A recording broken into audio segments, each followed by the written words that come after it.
A few moments later. I'm not sure what people expect in a diss record now. I think people might expect violence or something. I don't know. I know this. Is Kendrick going to respond? And he's got to respond. And y'all are going to love me saying this, man. I think Kendrick needs a response like Eminem did to Sauce. Like where he is, you remember the song that he was going at Benzino, or one of them, I think it was the second one. It's like, growing up, it never mattered what color you was. If you could spit, that's it. That's what it was back when motherfuckers were straight backpack and cypher, fighting for life in this rapping. I think if he goes like 100 bars or something and just out raps Drake and comes at Drake, like, don't try to make a song, because the thing is, I don't think when it comes to making songs, you're gonna outdo Drake in that light.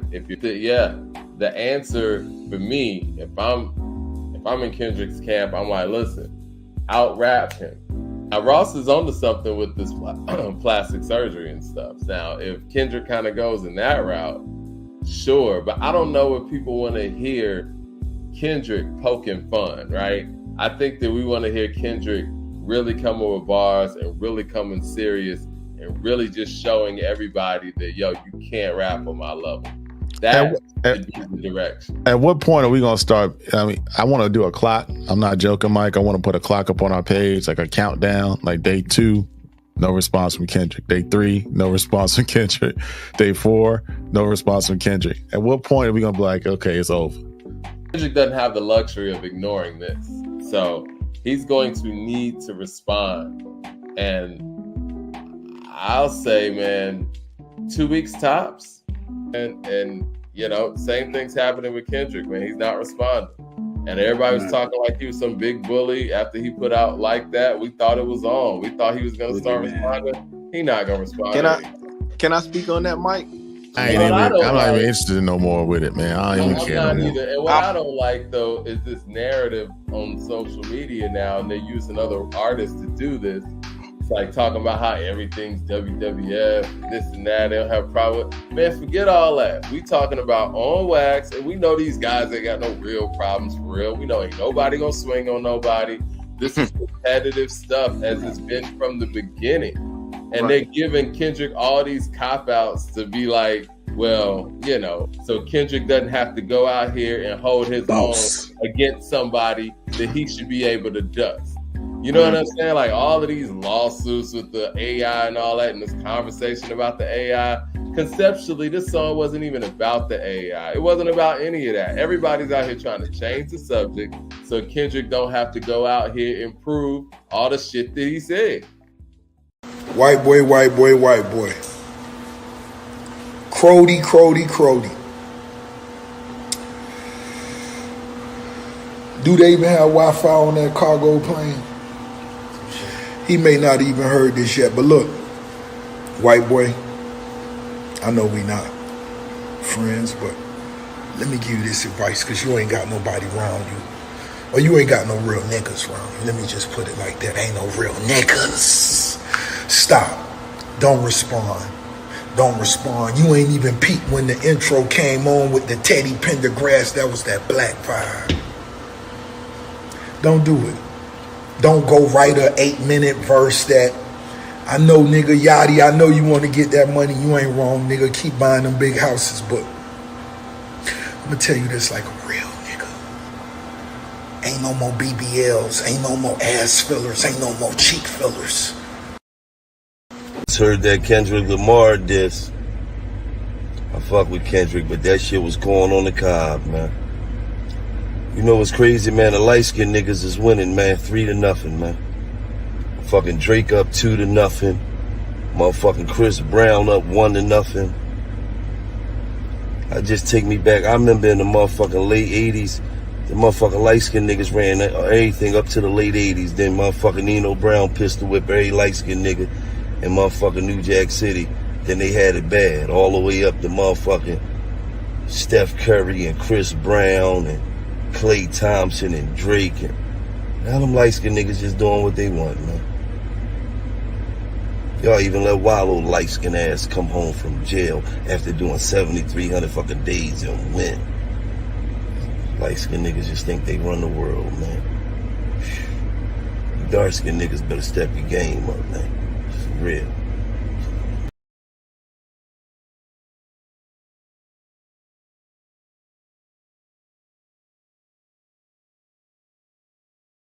Pre-show, what a pre-show! Shout out to Ron over there with the pre-production setup there. Mad Max already with the super chat says top 3 worst diss tracks I ever heard.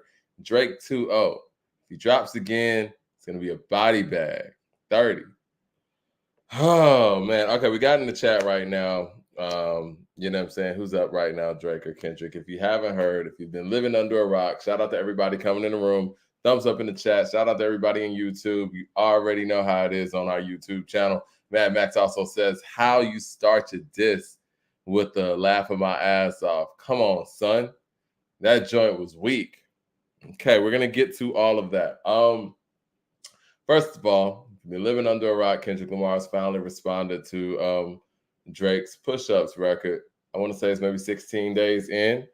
And it's funny, we just did our podcast last night saying that, and you saw in the preview, in the pre-show rather, we didn't think that Kendrick was even going to respond. I think a lot of people are elated today because of the fact that we did get a response from Kendrick Lamar. And for many people, they feel like it was a knockout response. Now, I want to know from you guys, like, what do you guys think? Because we're hearing mixed things, right? You already heard what Mad Max has to say, and anybody who watches this show, they know that Mad Max is not the biggest Kendrick Lamar fan. Let's see what Uncle Fram has to say. Uncle Fram with the super chat says, this is hip-hop. K-Dot, you can't complain about Drake and FUBU when you are the face of channel.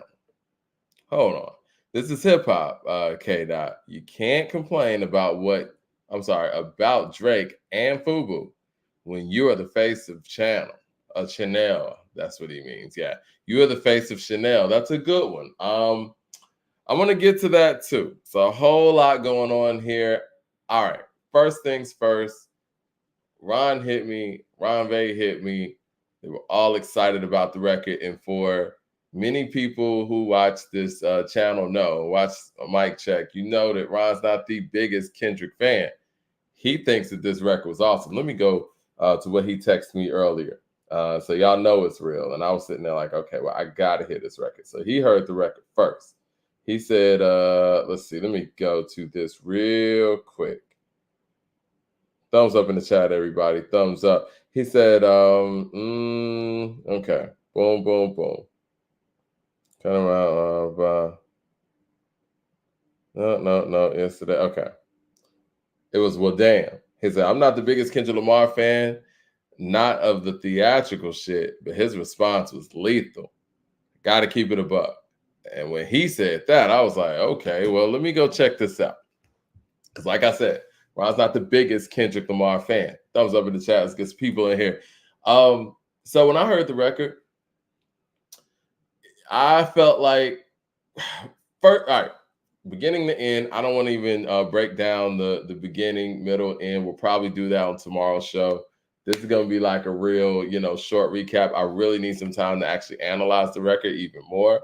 But my first reaction from the record was he said a lot of things that Pusha T, Rick Ross, and others that have come at Drake before have already said.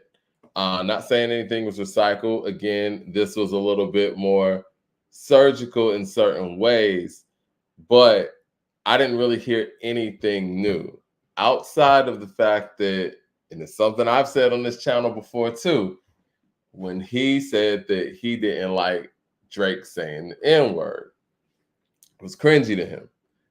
I've said that in passing and in joking ways, but I think that's going to be the bars that actually sticks from this record. What Kendrick has done is probably a very strategic thing. He's taken Drake's ability to use the N-word in his response away from him. You know what I'm saying? So now in the response, Drake's going to have to go without that piece. And I'm sure he'll be able to go without that piece. But other than that, the whole white boy thing, I think Rick Ross kind of covered that in ad nauseum. You just saw it in the preview of the show as well. So I don't think that he really charted new waters and gave us anything that we didn't know about.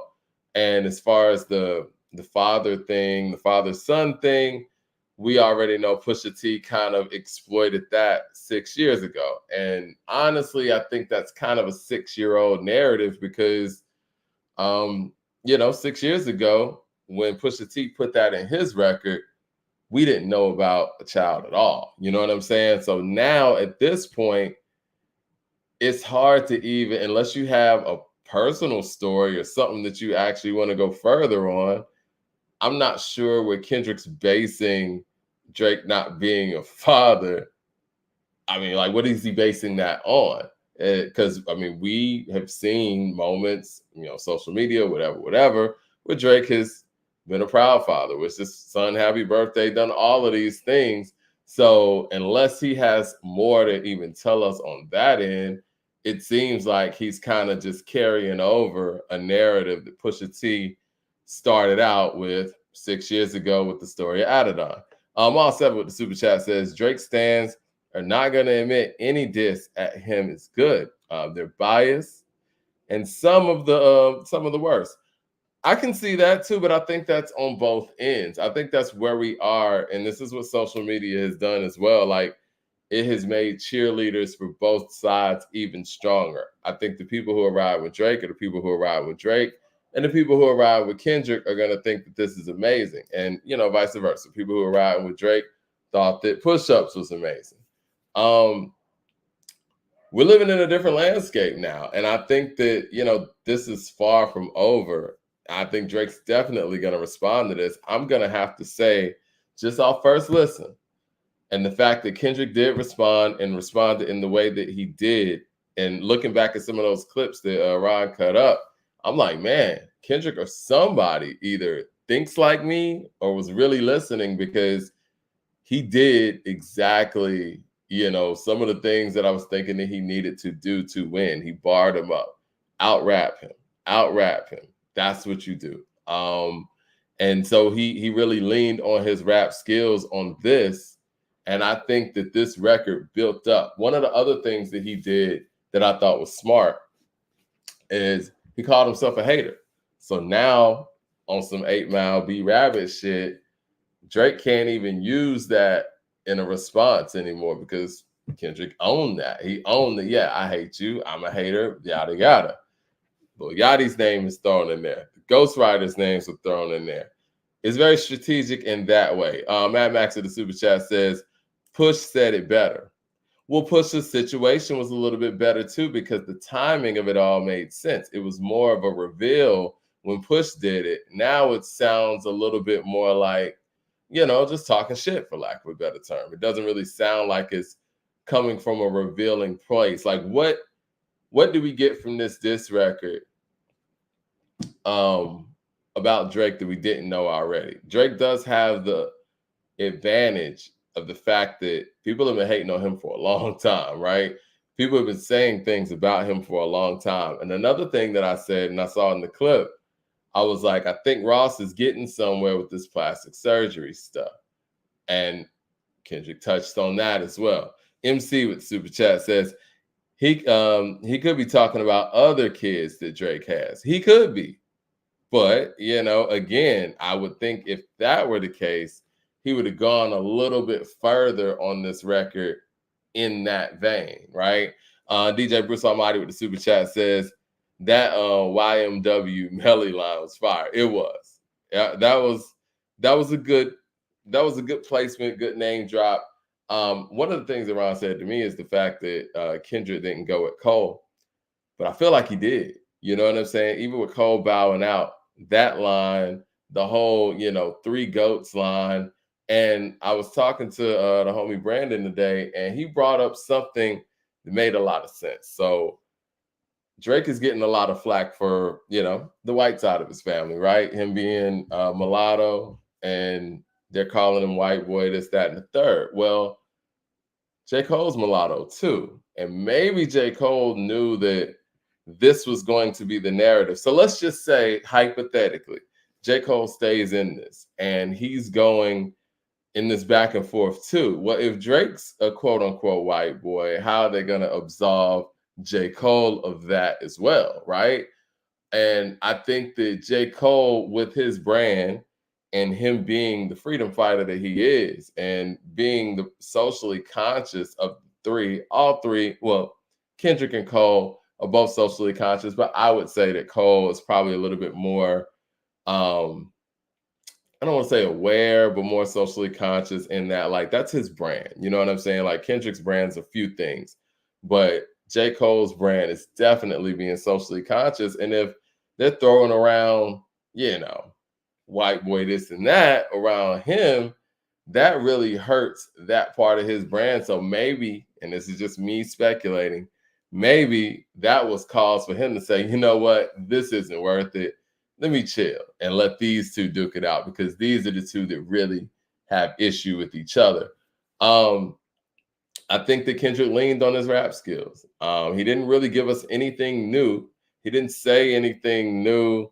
He didn't reveal anything. He didn't come with some unforgettable bar where we're like, okay, that's going to ring in this record history. But he leaned on the fact that he could out rap Drake. And I think that worked for today, but we're gonna have to see how Drake's gonna actually respond to that. And I think that Drake will respond clearly, and he's gonna respond appropriately, I would imagine. But it's still, Ross chiming in, Metro's chimed in as well. I'm sure the Future's gonna have some way of chiming in also. And, Kanye West is still waiting in the wings too. So this is just probably one of many. And I know that, again, Drake's just not gonna not respond to this. And I think that Rick Ross in his story, when he told Drake not to respond to this, that's kind of what they want. What do you guys think of the record? I mean, do you guys think that this record was worth the 2-week wait? And do you think that it's actually better than Push-Ups? Kendall Outlaw with the super chat says, on my first listen of Euphoria, I was bored. Okay. To piggyback on that, like I said, everybody was texting me, hyping it up, as they should. You know what I'm saying? This is Kendrick Lamar's first full-out diss record, and it's a diss record that, if we're going to be honest, man, this is like damn near 10 years in the making. They've been going back and forth with each other since, the BET Cypher back in the day when Kendrick was on that, and probably before that.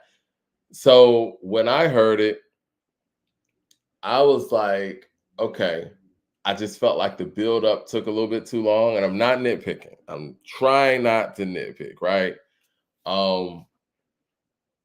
I like when Kendrick got in stride. I feel like he got in stride maybe like 2 minutes in. But I could see somebody saying that they were bored initially, even though I think he was still barring them up. I think it was a lot of build up on that record. But one thing that I said, and I'm not trying to be funny either on here or beat a dead horse, I don't see how people could hold this record so high and love this record so much and didn't really like the games, the Black Slim Shady. That's just me. I mean, because I think both of them were approached in a similar way. They did them in parts and they did them in sections. And I mean, I learned some things that I didn't know on the Black Slim Shady, but people just, wrote that off like it was a bad diss record. Now, I'm going to be perfectly honest. I feel like the Black Slim Shady is a better diss record than Euphoria. But when we're talking about Euphoria and Push-Ups, I don't know. It's hard to say, because Push-Ups, they're two totally different type of songs, right? Push-Ups is more of a song that you'll hear in the radio, you'll hear on rotation, you'll probably hear in the club, and it covers a lot of things and a lot of people, similar to Jay-Z and Takeover, right? But this record is aimed directly at Drake.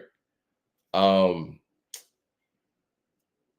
don't know. Like I said, I think I'll have more of a breakdown tomorrow on which one I feel like is the better record and why. But as of right now, Euphoria is new. It's 6 minutes worth of bars. It's hard to go against it at this point and at this juncture. So I might go with that one.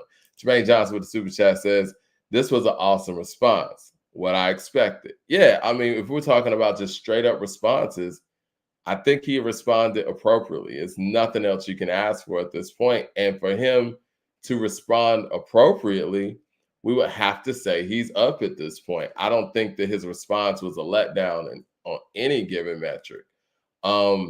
Again, it's still surface level because it's kind of I think Kendrick's kind of stuck in that warning shot lane, right? Like he did the one verse, like we were talking about on yesterday's show. He did the one verse. It was a feature on the Future and Metro album. So that was to let you know, okay, I'm ready to play, right? And then this one right here was letting you know that I can bar you up.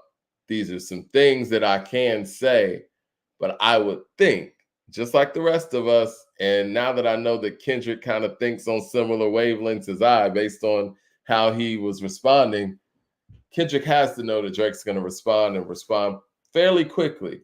So I would imagine that the real record that Kendrick has is waiting around the corner. The knockout punch, this has to be the setup. This has to be the setup punch. DJ Bruce Almighty with the super chat says, a Drake fan told me that she didn't like it because the song structure. LOL. Mickey Fax said that he got Kendrick too. Black Slim Shady was dope. It was. But again, I think that we're in a time period where if a record is about a person that you like, you're not going to like the record, or you're going to find a way to discredit the record. And that's why even judging this situation is so difficult, because the public is going to be so biased. If we were in this era and the Jay-Z and Nas thing happened, you probably would have masses and bots that were sitting here telling people on social media that Ether wasn't what it was. But, we have to cut through that. That's why we're here. That's why we're here to actually break down and, find ways to really get to the truth, if you will. Or, it's all opinions, but find the opinions with the biggest or the best base of information, right? And the most factual basis. Kind of like how I ripped down Leroy Green on yesterday's show. Reggie Silver with the super chat says, stop it. Rap Elvis body him. But it was not new info. It's about how you flip it in a battle.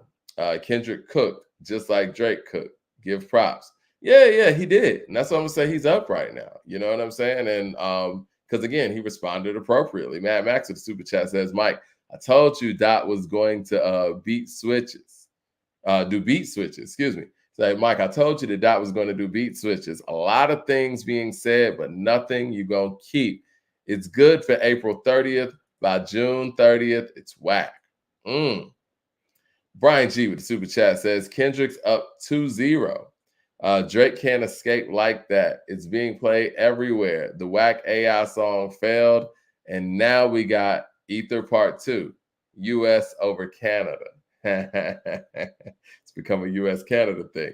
Take the time to the super chat says, Mike D, honest, Kendrick Lamar body himself. He ain't have no problem with the N-word when Drake took him on tour or when he gave him a single. Kendrick Lamar needs some originality. That's fair. And I think that's a fair sentiment for Kendrick and Rick Ross. They had no problem with this man saying these things in these spaces when it was working for them. And in Rick Ross's case, respectfully, he helped to co-sign Drake to get him that, pass that he's saying that he has to even speak in these ways in these spaces. So you can't have a problem with it now that you have a problem with it. And really, the Kendrick and Drake thing has been bubbling for a while.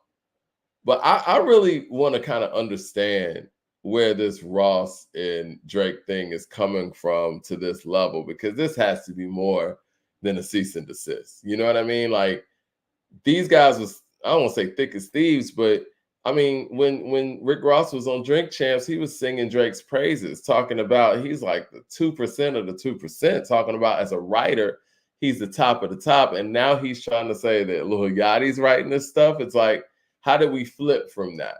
And are you being dishonest about that now, or were you being dishonest about that before?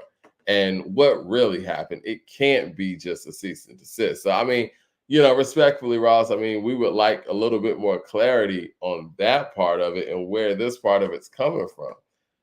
But the Kendrick and Drake thing, it's clear where this is coming from, and it's finally coming to a head. And shout out to Kendrick Lamar for jumping out the gate and finally hitting the world with his first full-fledged diss record. Now, I don't think anybody's ever really responded to Drake with a full-fledged diss record like this of this magnitude too. So I think we have to applaud that and congratulate that as well. And it had to be a guy like this. Now, we know Joe Budden has done it. And we know Pusha T's obviously done it and was very successful in it. But it's always been guys who were outside of Drake's generation. We haven't really had one of his peers do something like this. And I know it was a meme going around talking about all the stuff that Kendrick hasn't responded to, but he responded to this one. And like I said in a previous show, he wasn't going to be able to ignore Drake. Mad Max to the super chat says, the fact that Mike is saying, I'll wait for the Drake response tells me that if Drake even drops a Duppy level diss, he'd win. Well, the reason why I'm saying that, Mad Max, is the fact that a record like this is just going to change the complexity of how Drake is going to respond. Does Drake respond in more of a 6 a.m. in Calabasas type of way, or 5 a.m. in Toronto, or whatever he does? You know what I'm saying? Like, does he respond in that kind of way, or does he respond in the way that he did with push-ups or back-to-back? I think that right now he's already shown versatility in the way that he can respond to Kendrick. And I think that a guy like him, if he dropped 2 records, the AI record, let's keep it real, guys, that was a throwaway record. You know what I'm saying? That was a record that he was just going to throw out there to taunt Kendrick to make sure that he responded. And if he didn't respond, it would be like, the narrative would be, I got 2 records on dude, and he never came back, right? So that was a throwaway record. That was something to throw out. He used AI, just, using the legends to kind of embarrass Kendrick in the notion that he hadn't responded yet. So I won't say throw that out the window, but it's part of the mix, but not really part of the mix. Here, I think that he's probably going to respond in a 5 a.m. in Toronto type of way where it's like, okay, you just went bar heavy. I'm going to go from beginning to end with, like Rick Ross said, 8-minute rap song. I think he's probably going to go 3 minutes, with just straight raps. And he's going to show that, you know what, I can do that part too. Now, in a response to that, now it puts Kendrick in a position where it's like, okay, well, you already done barred me up. How are you going to stylistically respond to this next record? MC with the super chat says, Drake took Kendrick on tour like 15 years ago, a long time ago. And both of those guys respectfully hold down their own tours. They're 2 of the highest grossing touring hip hop artists of all time. I don't know. I think right now, like I said, you have to be, it's all about the public being unbiased. And I don't feel like the public has the ability right now to be unbiased with these guys. They're such polar opposites that you either love one or you love the other. I think that people would have had more of an ability to be unbiased in a Cole and Kendrick situation. And I think that's why the public was really pushing for that. But what's going to determine the winner here? Because if it's about who drops the most records, 10 p.m. in Compton coming soon. I like that. I like that notion. 10 p.m. in Compton. I like it. we know that Drake holds no punches, and we know that Drake is super petty on the mic and on social media, and he got what he wanted. Let's be clear. He wanted this record to drop. He's been egging for this record to drop for a minute. I mean, for the past week or so. So, I don't know how we're gonna determine who the winner is in this, but I will say this. I think that for Kendrick to win, it has to be definitive. I think that if it's close, the history books are going to give it to Drake. I think, and I feel the same way. I felt the same way even with the Nas and Jay back in the day. Nas had to knock Jay out. If it was close, based on popularity and based on where Jay was in the whole, sphere of hip hop and just popular culture at that time, if it was close, the deciding, win or vote, if you will, just like a boxing match, is going to go to the champ, and it was going to go to the person that was the hottest at the time. I think if this is close, history is going to give it to Drake. So Kendrick's going to have to come with a real knockout punch. And I see people in the chat saying Takeover is greater than Ether. I'm okay with that assessment. But the truth of the matter is, guys, it's not Takeover versus Ether. We got to get history right. It's Ether versus Super Ugly, and Ether kills Super Ugly. Takeover wasn't a misstep. Super Ugly was the misstep. And that's what Drake, and I'm sure Drake studies this. Drake knows, you know what I'm saying? Drake needs to study that. He doesn't need a Super Ugly. If Drake drops a Super Ugly, this thing is over. Now, I will say that Euphoria is strong enough for that. Euphoria is strong enough where if Drake's response is a misstep, this thing is over. Now, if Drake makes sure that he stays on a level where his fans are able to either spin it, or the people who are neutral are able to say, you know what, I can't decide, then Kendrick has to go again. But I do think that Kendrick set the tone with Euphoria. It's a really good response. It's an adequate response. And it's good enough where if Drake doesn't respond on the level that he needs to, we'll have a Super Ugly situation and this thing will be over. And then Kendrick will be out here putting his next album together, making Last Real Nigga Alive type records. You know what I'm saying? Mad Max of the Super Chat says, 6 a.m. in Compton. He's going to make sure Toronto is in front of Compton. So y'all turning this into a Canada versus the U.S. thing. That's going to be, Canada and Cali, or, that's going to be difficult. But hey, again, like I said, we got to get history right. It was, when we talk about full-fledged songs, it was the Stillmatic freestyle. Then we got the Takeover. Then we got Ether. Then we got Super Ugly. Then this thing was over. And at that point, you had Blueprint 2s being made, and you had Last Real Niggas Alive being made. And, it was kind of a victory lap for, Nas at that point.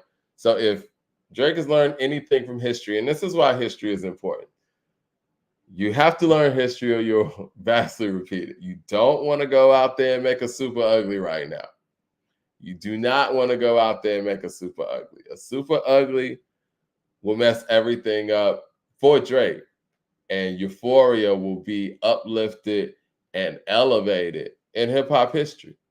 Oh, man, Pest Control was crazy. Okay, so let me ask you guys this, because I'm talking to the people today, and like I said, we'll do a full show on this stuff tomorrow. Shout out to Ron, shout out to Leroy Green, and shout out to everybody else. I can't wait to hear Esquire's breakdown too. But I want to know, do you guys think Euphoria is top 10 diss record all time? I know it's early. Is it a top 10, top 15, top 20 diss record all time? And I'm going to be fair. It's Push-Ups or Euphoria in that conversation. I know I didn't get, that feeling when I heard it, and I know when I talked to Ron earlier and I told him that, he was like, man, you thinking on old nigga levels or whatever. And maybe I am. But I was even thinking about, Corrupt calling out names on the streets of the mother when he was going to DMX. I felt like that was a better diss record than both of these. That's just my opinion. Maybe I'm tripping, but top 20, top 25, okay. Top 15. Okay. Listen, man, y'all know I'm not the biggest Eminem fan, but I think I remember and the sauce are more impressive to me, but again, maybe I need some more time to listen to it. I think I'll do a full breakdown on it tomorrow because again, it's still fresh. I think that a lot of the quotes are going around social media right now. J. Cole caught some strays in there. And I think the strays that J. Cole caught weren't even intentional. I think that Kendrick made it intentional to kind of leave J. Cole out of this because J. Cole bowed out of this and he wanted no parts of this. Yeah, we're gonna break the bars down. And we're gonna spend some time on it for real tomorrow. Boycott activities with the super chat says, I'm a K-Dot fan, but Euphoria was butt cheeks. Damn. Mad Max with the super chat says Euphoria is not even back to back. How is it top 20? Gucci, the truth is better than it. And it's not top 50 diss. It's funny when you mentioned Gucci, and the truth is the truth. I thought about T.I.'s 99 Problems Little Flip Ain't One record. I was like, well, I thought that was probably a stronger diss record. And this is the thing. Kendrick is a very complex lyricist. And when he was, I'm going to be honest with you guys, I didn't think he was going to respond, first of all. But when he started taking his time, I thought like maybe he's overthinking this record. Hopefully not, right?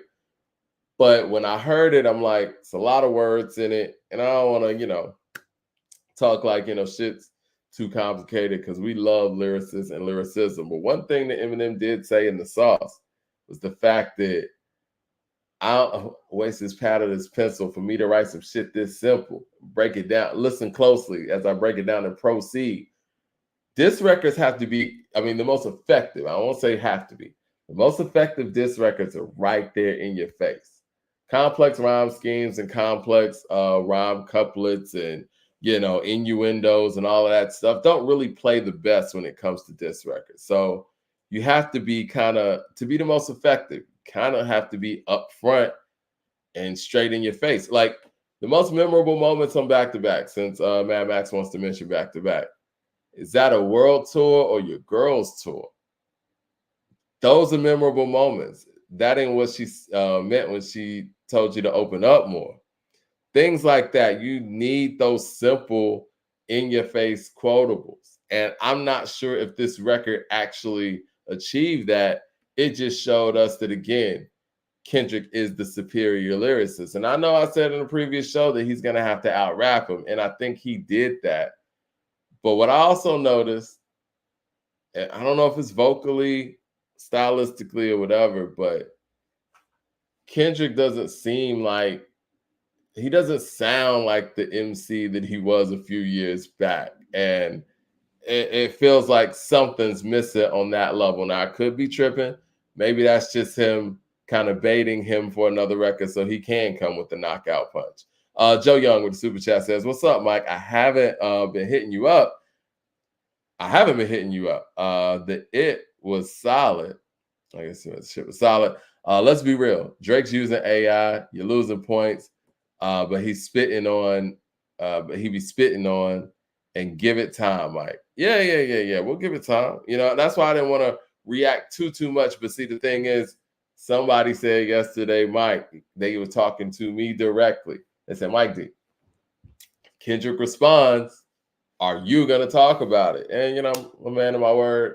He responded. So I figured I'd jump on here ahead of time and say something about it.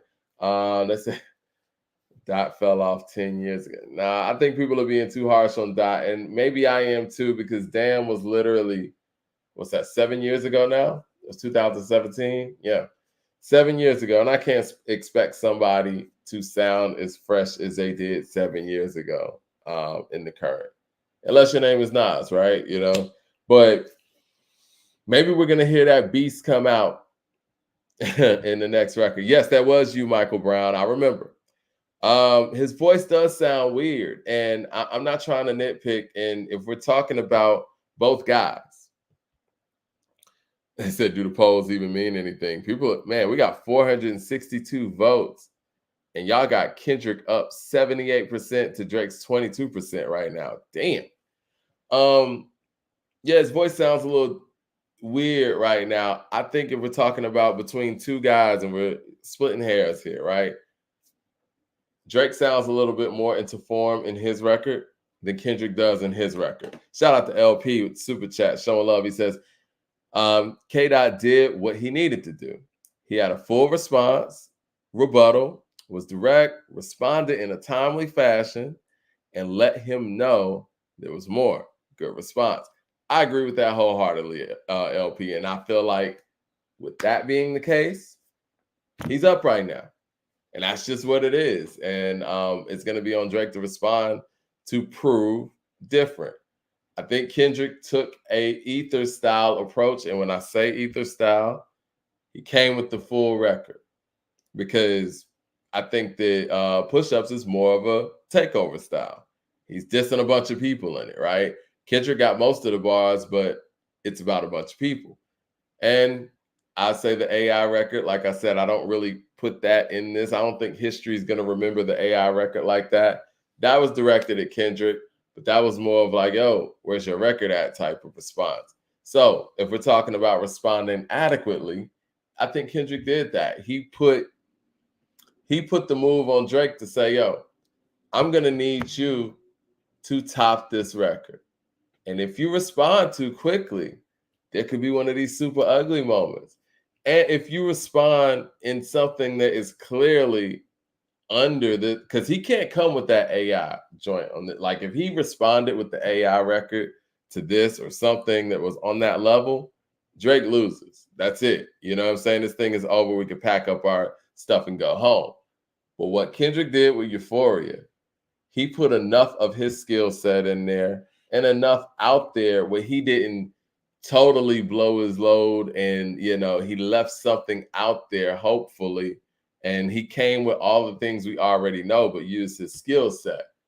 Now it's on Drake to actually respond on a level like that or vastly above that. But if he doesn't, it's a loss. So I think that was a great move by Kendrick. This is a very adequate response, an adequate chess move. MC with the super chat says, Drake has a better rap voice, always has. It's true. And he's maintaining his rap voice a little bit better too. I feel like I might have missed the super chat. I'm going to get out of here in a second, guys. But yeah, this has been a good talk. We're going to expound upon this a little bit more tomorrow, but I do want to analyze the record more and really give it the attention that it needs, because it's a lot being said here, but just on surface level, I didn't hear anything new. I didn't hear anything that I'm like, yo, that's going to be detrimental moving forward. Drake does have the luxury that he's been in these bouts before, and a lot has already been said about him. And man, he survived. Well, I won't say survived. He survived the blackface, even though we know that Pusha T came out on top in that matchup. But I think that would have been the most detrimental thing that would have actually injured Drake moving forward, especially coming from somebody like a Kendrick Lamar. Like, can y'all imagine if the guy who made All Right actually came out with the blackface picture first? I think Pusha T really pulled out all the stops when he came at Drake. And I don't want to say he's made Drake Teflon, but he's made it a little bit more difficult to diss Drake because he did a lot. He came with a lot. Drake has a horrible rap voice, is what Still Here says. I don't know, man. I mean, do y'all like the theatrics that Kendrick came with? Do you like the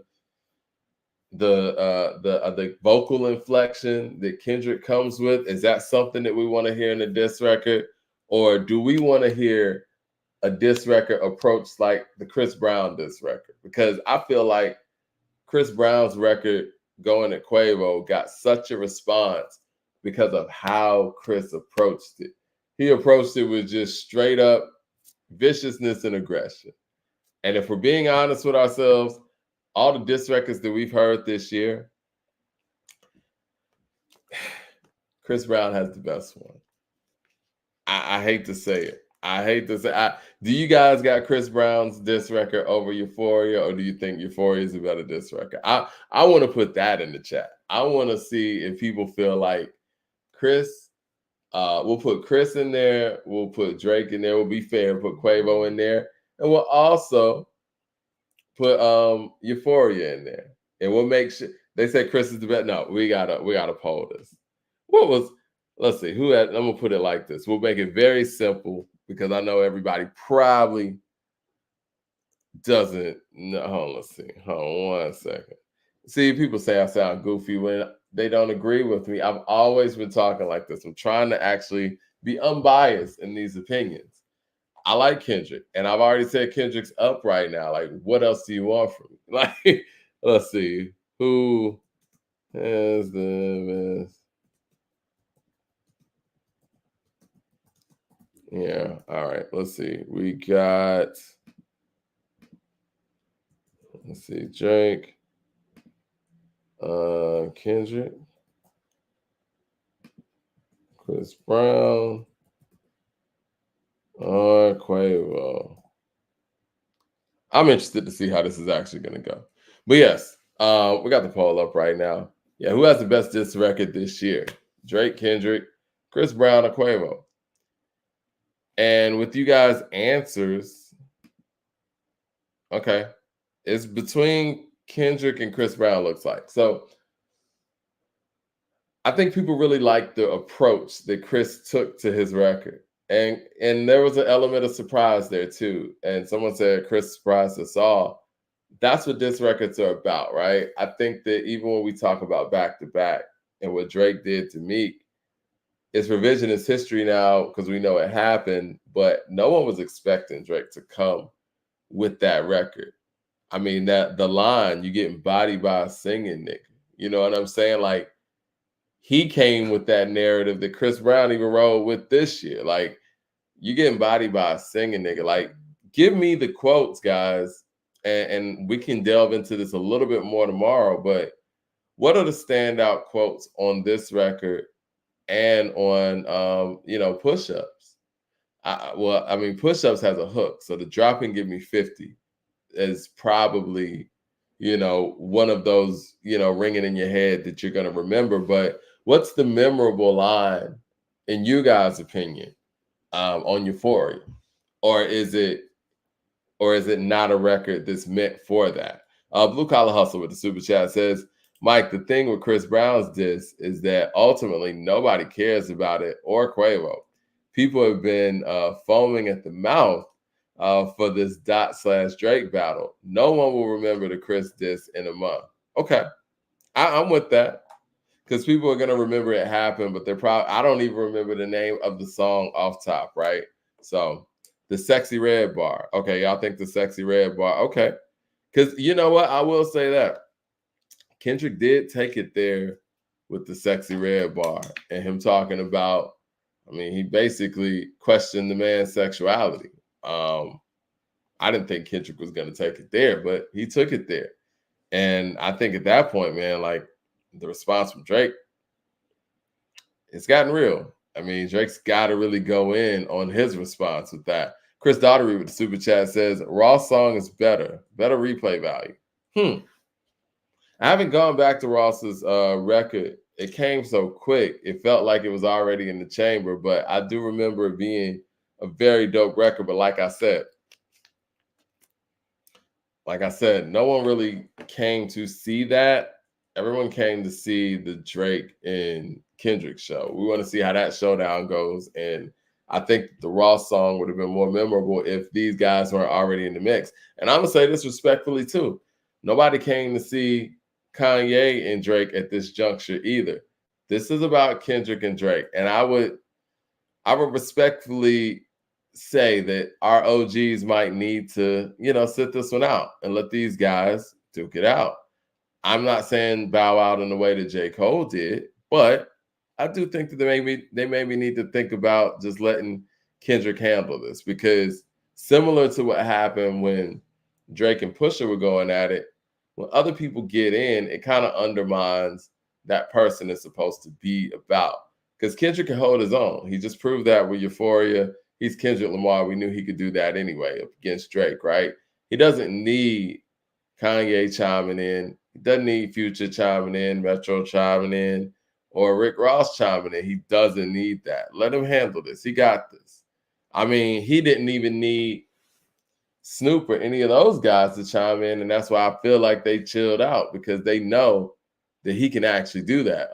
Tater Todd says, Mike, be honest, you don't even remember the Sexy Red bar. I don't remember it word for word, but I guess that's what you guys are saying. Where does he have a quotable that people are gonna just quote word for word? Like, is that a world tour, your girls tour?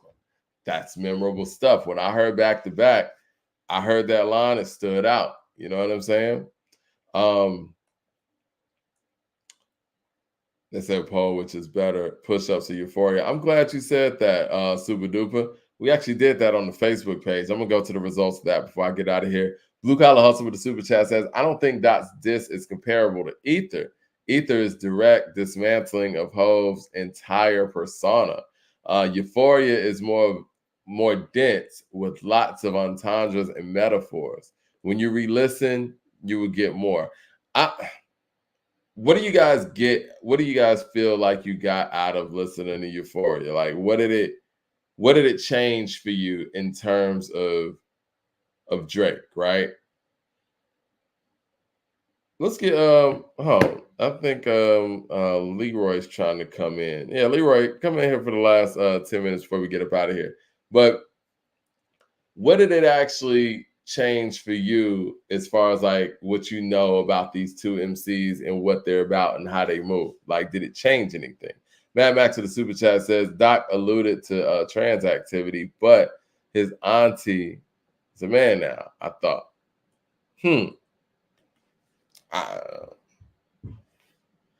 I mean, people are saying really nothing. I mean, again, I figured if I would have said these things, people would be like, you know, you're hating on Dot, but I'm trying to be unbiased here. See, Cole didn't want no smoke with Kendrick. Yeah, that's a fact. I mean, it is what it is. You know, we can say whatever we want, but historically, it's very clear that history is going to document that Cole wanted no smoke with Kendrick for whatever reason. We can come up with all the kind of conspiracies we want, but you know, the fact of the matter is Cole didn't want it. Okay. People got Euphoria. I'm going to the According to Hip Hop Facebook page. We asked which is the better song. Euphoria has 657 votes to Push-Up's 403 votes. So with 1,000 votes in, Euphoria has a very dominating lead at this moment. I'm not hating at all. I listened to the record like 3 or 4 times. Like I said, we're going to delve into it a little bit more tomorrow, a lot of bit more tomorrow. But I made the promise to Mike Brown that I was going to jump on here when he responded. Jumping on here. Did you guys like 7-minute drill? See, I took J. Cole out of the running because I guess he took himself out of running. He said the record was the lamest thing he ever did. So I didn't even count 7-minute drill, but y'all think 7-minute drill is better than Euphoria? I disagree with that. I think at this point and where we're at, Kendrick's up, man. Euphoria is winning, and it's winning until proven otherwise. And I want you guys to tune in to tomorrow's show. We're going to talk about this a little bit more. We're going to have the panel on. I'm going to jump on here and really break down some of the best bars from this song and some of the things that maybe he could have exploited. And you know what? This is also going to make me revisit Push-Ups as well. We're going to be fair. We're going to actually analyze both records and compare both records and see where we're actually at. But I think that as far as a response, this was adequate. And I don't want to be repetitive. We're going to get to it a little bit more tomorrow. Y'all hit like and subscribe. We appreciate all the love and look forward to seeing y'all on the show tomorrow. Peace. A few moments later. I'm not sure what people